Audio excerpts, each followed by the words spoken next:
Coming to you from sunny Orlando, Florida. Welcome to the Paperstac podcast, where we cover current topics in the note industry, give you tactics for your note business, and talk with industry leaders to make you a better note investor. And now, your hosts, Brett Burky and Rick Allen. Hello, and welcome to another episode of the Paperstac Snackables. I am Brett Burky, and this is Rick Allen. Hello, and we're here today to talk about something that is very important and something a lot of people might not pay attention to all the time or even ask for, and that is called servicing notes. Servicing notes, yeah. So important to have those. Servicing notes are every little thing that's going on in the life of the loan that your servicer, when they interact with either the investor yourself or when they interact with the consumer or the borrower or when they interact internally regarding the loan. That's something you don't know that either, but those happen, or those are recorded in the servicing notes. And as an investor who's looking to buy loans, I always look at the servicing notes and try to read through them and see what's going on with the loan, because it helps you. We always say learning to tell the story, put the story together, find out what's going on with the loan. Just like any good movie, there's multiple storylines going on, right? And you can learn that by looking at the servicing notes. That's interesting. So, do you always ask for that when you're buying a loan? I do. I ask for the servicing notes because I want to look at it, and the different storylines you might see are, what's the interaction between the borrower and the servicing company? What's the interaction between the servicing company and the investor?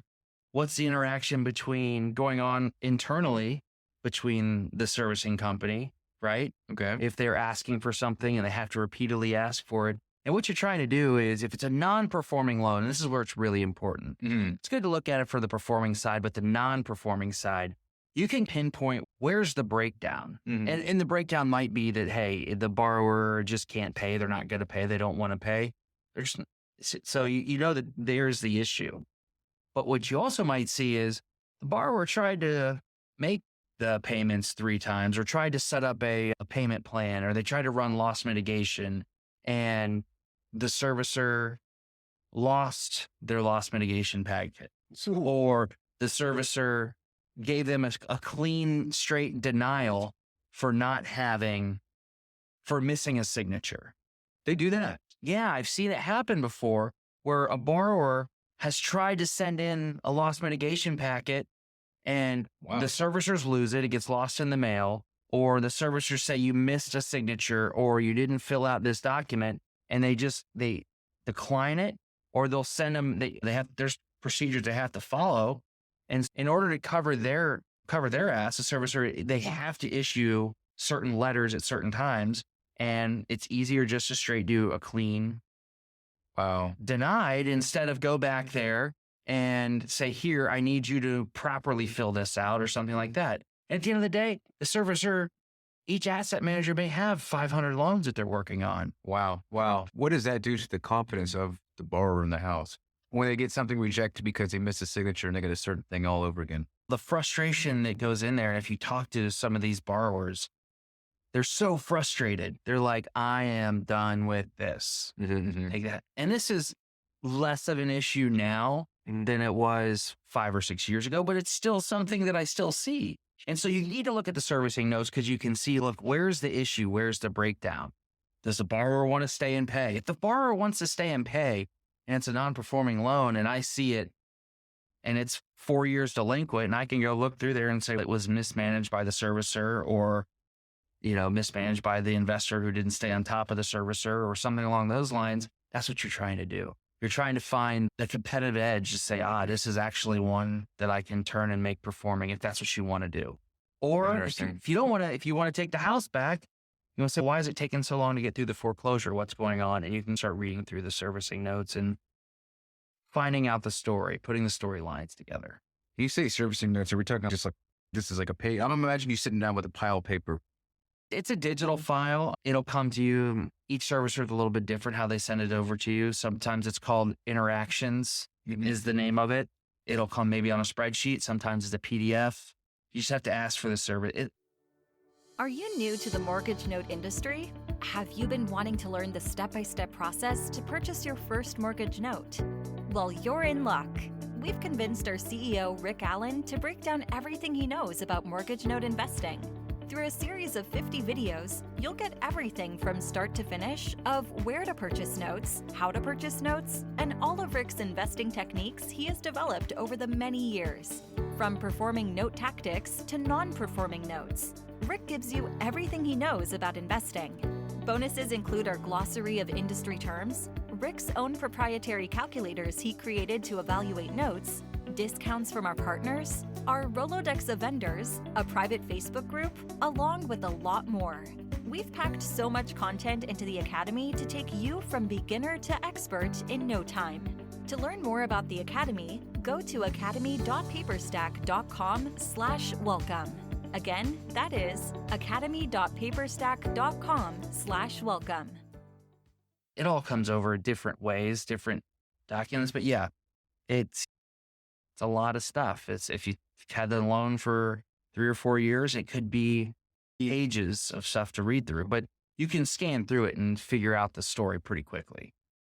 It's not like you're going to have 1,000 comments to read through. No, it's a couple hundred comments, and you can read through it and get an idea of what's going on. How often does it actually fall on the servicer for them actually screwing it up and just not really caring? Is that quite frequent?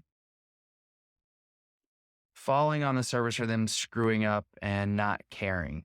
I'm sure they always care, but at the end of the day, That's what that was poorly phrased. I meant the fact. well, I was like, what kind of question is that? Are you Trying to get you. No, they care. It's just sometimes things fall through the cracks. And like I said, they might have 500 assets. That's what I'm saying. Like some kids, but those are like, oh, that's a base hit right there. I can knock that one out of the park by just being able to laser focus on that loan. Look, it's important to understand also that it's not just the servicer. It doesn't blame always fall on the servicer. Okay. Servicers got certain rules they have to follow, guidelines. They're also at the mercy of the investor. They're at the mercy of the lawyers on the other end. There's a lot of moving pieces. The servicing notes are just where you can go in there as an investor, get in there and read the story and try to figure it out. Interesting.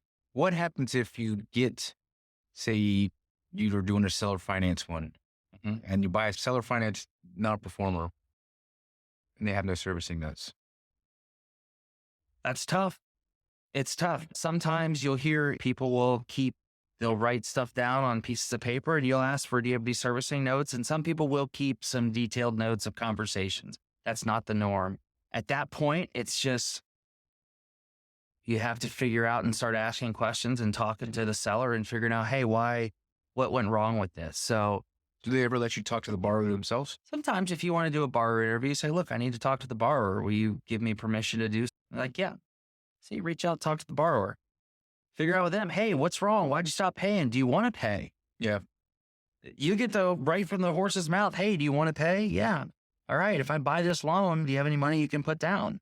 Yeah, great. Let's do a deal. Here, I need you to sign this estoppel. It's for your protection and my protections. At that point, if you don't have the servicing notes, you have to go into detective. Right. So even borrower interviews are a great way to supplement the servicing notes or replace what you might find in the servicing notes. Interesting. Sometimes in the servicing notes, you'll also see stuff like that doesn't pertain to necessarily what's going wrong with it, but you might uncover some hidden stuff like in there that the seller's not be forthcoming with. Right? Oh, wow. There's past due taxes, or we found one for hurricane damage, right? It was up in the Panhandle, and in the servicing notes, we actually had ordered a BPO, we'd ordered a title report, and it was an external BPO where they drove by, took pictures of the house. Okay. And the house didn't look bad. It looked pretty good. I was like, wow, this is pretty clean. But in the servicing notes, there was notes in there about how much damage had taken place internally on there. I guess a leaky roof or stuff like that. And it was a lot of stuff. And actually, I didn't catch that. We had hired a company. We ran it through them and said, here, can you run through this? We hired them to do our due diligence on it. So we paid for everything, gave it to them. They read through all the servicing notes. They read through the title report. They looked at the loan, and then they put together a report. And they said, here's the report on it. And they red flag stuff. And so all I had to do was read the report and read the red flags. Well, that's a valuable service. Huge service. Yeah, it was worth it. It depends. Like, those are the things you need in place to scale, right? To get bigger, to get better. You can go through those things and look yourself if you're buying 1 or 2 notes. But when you're buying 50 notes. Oh, at one time. Yeah, you need to put some stuff in place. That's So, interesting. yeah, servicing notes are key. Did you end up buying that one? No, No. no, Was it performing? no, it was a non-performer. Wow. It was, we were doing it to get it back and do a quick spin on it. But when we realized that there was damage on there, now that was probably 2 years ago, 2.5 years ago. If I would have bought it, we would have been making a lot of money from the way the real estate market went. But yeah. So that's interesting. So in there, you can also find, they will put back taxes in there. Yeah. Yes. They will say, hey, you'll just see what they'll do is they'll record an email. So if there was an email to the borrower or to the investor or an internal, say, hey, taxes are due on this for 2019 in the amount of $4,336. Do we have permission to pay or something like that? And you can track and say, oh, no, they didn't pay it, or these taxes are still past due, or, oh, there's a forced place insurance on here. I see that they have a forced place policy. They don't have insurance. So you can see a lot of different things in the taxes. You can see how the loan's being handled. Interesting. And the taxes are usually only not being paid when it's not performed. No, sometimes if something, maybe they're not escrowed for taxes. And the loan's performing, but the people have been paying their real estate taxes. You might get a notice in there. How do you work around that? How do you work around what? You just, would you, in that case, if you saw that, you're just like, oh, 4,000, you deduct that off what you're going to bid, because you're going to have to probably pay that? Yeah, I would bid. I would do that. That's interesting. Yeah. So interesting. So in servicing notes, you can find this story. You can find stuff about taxes. You can find stuff about Find everything. everything. Yeah. It's a Cliff Notes version of what's going on with the loan.